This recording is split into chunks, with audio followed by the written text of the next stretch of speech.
ನಾನು 7 variety 8 plot ಮಾಡಿದ್ರಿ madam. ಆ 7 ವೆರೈಟಿಗೆ ಅದಂಕರ ಇದು ಫಸ್ಟ್ ಅಂಕರ 2740. ಸರ್ ನಿಮ್ಮ ಹೊಲ ಗದ್ದೆ ಹೊಲ ನಮ್ಮ ಹೆಸರಲ್ಲಿ 18 ಎಕರೆ 21 ಗುಂಟೆ. ಮುಂಚೆ ಭೂಮಿ ಸಿದ್ಧತೆ ಯಾವ ರೀತಿ ಮಾಡ್ತೀವಿ? ನಾವು ತೊಗರಿ ಇದು ಬಿತ್ತಕ್ಕಿಂತ ಮುಂಚೆ ನಾವು ಅಂಕರ ಟ್ಯಾಕ್ಟರ್ ನೆಗಲ್ ಹೊಡೆದೆವು, ಗಳೆ ಹೊಡೆದೆವು, ಆಮೇಲೆ ಡ್ರಿಪ್ ಮಾಡಿದೆವು.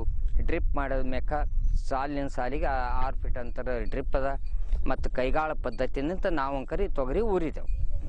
ಎಷ್ಟು ದೂರ ಅಂತರ ಮಾಡಿದ್ದೀರಿ ಮತ್ತು ಈ ತರ ಮಾಡಿದ್ರಿಂದ ಏನೇನು ಲಾಭ? ಬೀಜದಿಂದ ಬೀಜಕ್ಕೆ 2 ಫೀಟ್ ಅಂತರಿ, ಸಾಲಿನ ಸಾಲಿಗೆ 6 ಫೀಟ್ ಅಂತರ. ಇದು ಮಾಡೋದರಿಂದ ಬೀಜನೂ ಕಡಿಮೆ ಹತ್ತದ. 1 ಎಕರ್ಕ 750 ಗ್ರಾಮ್ ಬೀಜ ಮತ್ತು ಲೇಬರ್ನಿಂದ ಊರ್ತೀನಿ. 1 ಎಕರ್ಕ 4 ಜನ ಹೆಣ್ಣು ಮಕ್ಕಳು ಲೇಬರ್ ಊರಿದ್ದಾರೆ. ಅದಕ್ಕೆ ಭಾಳ ಕಡಿಮೆ ಖರ್ಚಿನಾಗ ಮತ್ತು ಹೆಚ್ಚಿನ ಇಳುವರಿ ಮಾಡ್ಬೋದು. ಸರ್ ಈ ಪದ್ಧತಿ ಯಾರು ಪದ್ಧತಿ ನಾವು ಕೃಷಿ ವಿಜ್ಞಾನ ಕೇಂದ್ರದವರು ರಾಜು ತೆಗ್ಗಳಿ ಅಂತ ನಮಗೆ 3 ವರ್ಷದಿಂದ ಅವರು ನಮಗೆ ಕಾಂಟ್ಯಾಕ್ಟ್ ಯಾವಾಗಲೂ. ಯಾವ ರೀತಿ ಮಾಡಿದ್ರಿ? ಬೆಳೆ ಪಂತದ ಊರದ ಮೇಕ ಇದು ಅಂಕರ ಎಣ್ಣೆ ಹುಡ್ಕೋತ ಬಂದೆವು. ಬಂದ ಮೇಕಪ್ಪ ಹೈಟ್ ಬಂದ ಮೇಕ ಒಣದ ಮೇಕ ಅಂಕರ ಲೇಬರ್ ಹಚ್ಚಿ ಅಥವಾ ಮಷಿನ್ ಕಟಿಂಗ್ ಮಾಡ್ತಿದ್ವು. ಹಳದಿ ರೋಗ ನೆಟ್ಟೆ ರೋಗ ನಿಮ್ಮ ಈಗ ಯಾವುದು ಇದಕ್ಕೆ ರೋಗ ಇಲ್ಲ, ಗೊಡ್ಡ ರೋಗ ಇಲ್ಲ, ನೆಟ್ಟೆ ರೋಗನು ಯಾವುದೂ ಇಲ್ಲ. ಸರ್ ರಸಗೊಬ್ಬರ ಯಾವ್ಯಾವ ಹಾಕ್ರಿ ಮತ್ತು 1 ಎಕರೆಗೆ ಎಷ್ಟು? ಎಕರ್ಕಪ್ಪ ಅಂತಂದ್ರೆ 1 ಟೈಮಿಗೆ ಅಂಕರ 1.5-2 kg ಬಿಟ್ಟಿದೆಮ್ಮ. ಆ ಕಡೆ ಬಾಳಿಗೆ ನೋಡ್ತದ, ಈ ಕಡೆ ತೊಗರಿ ಮತ್ತು ಡ್ರಿಪ್ ಮುಖಾಂತರ ಕೊಟ್ಟೆ. 19 ನಾನು ನೋಡಮ್ಮ ಬಿತ್ತದ ಮೇಕಂಪ ನಾಟಿ ಮಾಡ್ಬೇಕ 1-2 ಫೀಟ್ ಅಂತರ ಅಂದ್ರೆ ಸುಮಾರು ಒಂದು 20-25 ದಿವಸ ಆದ್ಮೇಕ ಒಂದ್ಸಲ, ಮುಂದೊಂದು ತಿಂಗಳಿಗೆ ಒಂದ್ಸಲ, ಹಿಂಗೆ ಅಂಕರ ಇಡೀ ಬೆಳೆ ಬರೋದ್ರಿಗೆ ಒಂದು 3 ಸಲ ಕುಂಟಿ ಹೊಡೆದೀನಿ. ಸಾಮಾನ್ಯವಾಗಿ ಬೇರೆ ಪದ್ಧತಿ ಮಾಡೋದಕ್ಕಿಂತ ಈ ಪದ್ಧತಿ ಮಾಡೋದ್ರಿಂದ ಇಳುವರಿ ಯಾವ ರೀತಿ ಬಂದಿದೆ ಮತ್ತು ಲಾಭ ಎಷ್ಟು ಆಗಿದೆ? ಆ ಪದ್ಧತಿಗೆ ಈ ಪದ್ಧತಿಗೆ ಭಾಳ ವ್ಯತ್ಯಾಸ ಅದ. ಆ ಪದ್ಧತಿ ಅಪ್ಪ ಅಂತಂದ್ರೆ ಹೆಚ್ಚಿನ ಬೀಜ ಹೋಗ್ತಾವ, ಗೊಬ್ಬರ ಹೆಚ್ಚಿಗೆ ಆಯಿತು, ಲೇಬರ್ ಚಾರ್ಜ್ ಹೆಚ್ಚಿಗೆ, ಎತ್ತಲಿ ಕುಂಟಿ ಹೊಡೆಯೋದು ಇವೆಲ್ಲ ಭಾಳ ಜಾಸ್ತಿ ಆಗ್ತವೆ. ಇದಕ್ಕೇನದ ಲೇಬರ್ ನಾಟಿ ಮಾಡ್ಲಿಕ್ಕೂ ಲೇಬರ್ ಕಮ್ಮ, ಎಣ್ಣೆ ಕಮ್ಮ, ಸದಿ ಖರ್ಚು ಕಮ್ಮ. ಇದಕ್ಕೆ ಎಕರ್ಕ 4000 ಖರ್ಚು ಬರ್ತದೆ. ಆದ್ರೆ ಇಳುವರಿ ಅಪ್ಪ ಅಂತಂದ್ರೆ ಏನಾರೆ 8-9 ಕ್ವಿಂಟಲ್ ಬರ್ತದೆ.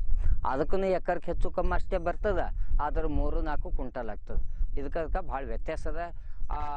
ಇದೇ ಪದ್ಧತಿ ಮಾಡೋದು ನೀರಿದ್ರೆ ಈ ಪದ್ಧತಿ ಮಾಡೋದು ಭಾಳ ಗೊತ್ತು. ನೀವು ಯಾವ ಕಾಲದಲ್ಲಿ ಉಳುಮೆ ಮತ್ತು ಬಿತ್ತನೆ ಮಾಡಿದ್ದೀರಿ? ನಾನು ಬೇಸಿಗೆ ಕಾಲದಲ್ಲಿ ಪೂರ್ತಿ ಉಳುಮೆ ಮಾಡಿದ್ರಿ. ಆಯಿತು ಜೂನ್ ಜುಲೈದಾಗ ಅಂಕರ ಫಸ್ಟ್ 1ನೇ ತಾರೀಕು ದಿವಸ ಅಂಕರ ಇದನ್ನು ಕೈಗಾಳ ಪದ್ಧತಿಯಿಂದ ನಾಟಿ ಮಾಡೀನಿ. ಅದು ಹೆಣ್ಣು ಮಕ್ಕಳಿಗೆ 1 ಎಕರ್ಗೆ 4 ಜನ ಹೆಣ್ಮಕ್ಳು. ಅದಕ್ಕೆ ಒಂದು ಬೀಜ ಅಂಕರ ಒಂದೇ ತಾಲೆ ಉರಿನಿ, ಯಾವುದು ಡಬಲ್ ಒಂದೊಂದು ತಾಲೆ 2 ಬೀಜ ಯಾವುದೂ ನಾವು ಹಾಕಿಲ್ಲ. ಸರ್ ರೈತರಿಗೆ ನಿಮ್ಮಿಂದ ಯಾವ ರೀತಿ ಪ್ರಯೋಜನ? ರೈತರಿಗೆ ನಮ್ಮಿಂತ ನಾವು ಅವ್ರಿಗೆ ಅಂಕರ ಬಂದು ಎಲ್ಲ ಹೊಲ ಮತ್ತು ಬೀಜ ಎಲ್ಲ ತೋರಿಸೀನಿ. ಇದ್ರ ಬಗ್ಗೆ ಹೆಚ್ಚಿನ ನಾಲೆಜ್ ಬೇಕಾದ್ರೆ ಗೊಬ್ಬರ ಹೆಂಗೆ ವಾಪರಿಸಬೇಕು, ಯಾವ ಗೊಬ್ಬರ ವಾಪರಿಸಬೇಕು, ಯಾವ ಕೆಮಿಕಲ್ ವಾಪರಿಸಬೇಕು, ಯಾವ ತಳಿ, ಹಿಂಗೆಲ್ಲ ನಿಮ್ಗೆ ಅಂಕರ ಹೆಚ್ಚಿನ ನಾಲೆಜ್ ದರ್ಶಿಂದ ನನ್ನ ಕಡೆದಾದ್ರೂ ಅವರಿಗೆ ರೈತರಿಗೆ ಅಲ್ಲಿ ಬಂದಂಥ ಎಲ್ಲರಿಗೆ ಕೊಟ್ಟೀನಿ. ಇದಕ್ಕೂ ಹೆಚ್ಚಿನ ನಾಲೆಜ್ ಬೇಕಾಯಿತು ಮಾಹಿತಿಯಪ್ಪ ಅಂದ್ರೆ ಕೃಷಿ ವಿಜ್ಞಾನ ಕೇಂದ್ರ ಡಾಕ್ಟರ್ ತೆಗ್ಗೇಳಿಯವ್ರ ಹತ್ತಿರ ಹೋರಿ ಎಲ್ಲ ವಿಷಯದ ಬಗ್ಗೆ, ರೋಗ ಮತ್ತು ಇನ್ನು ಬೀಜದ ಬಗ್ಗೆ ಅವರು ನಾಲೆಜ್ ಕೊಡ್ತಾರಂತೇಳಿ ಯಾವಾಗೂ ಅವ್ರಿಗೆ ಹೇಳ್ತಾ ಇರ್ತೀನಿ. ಸರ್ ಈ ಒಂದು ನಿಮ್ಮ 18 ಎಕರೆ 21 ಗುಂಟೆಯಲ್ಲಿ ಬೆಳೆದಂಥ ಬೆಳೆಗಳು 7 ತೊಗರಿ 7 ತಳಿಗಳ ಬಗ್ಗೆ ಮತ್ತು ಈ ಒಂದು ಬಾಳೆಹಣ್ಣಿನ ಬಗ್ಗೆ ಎಲ್ಲದರ ಬಗ್ಗೆ ನಮ್ಗೆ ವಿವರಣೆ ಕೊಟ್ಟಿದ್ದೀರಿ. ಅದಕ್ಕೆ ಧನ್ಯವಾದಗಳು. ನೀವು ಮೈರಾಡ ಸಂಸ್ಥೆಯಿಂದ ನಮ್ಮ ಹೊಲಕ್ಕೆ ಬಂದು ನಾನು ಎಲ್ಲ ಮಾಡಿದಂಥ ಸಾಧನೆ ಬಗ್ಗೆ ವಿವರಣೆ ಕೇಳಿ ನಾನು ತಮಗೆ ನಿಮ್ಮ ಎಲ್ಲ ಮಾಡಿದ ಸಾಧನೆಗೆ ವಿವರಣೆ ಕೊಟ್ಟಿರ್ತೀನಿ.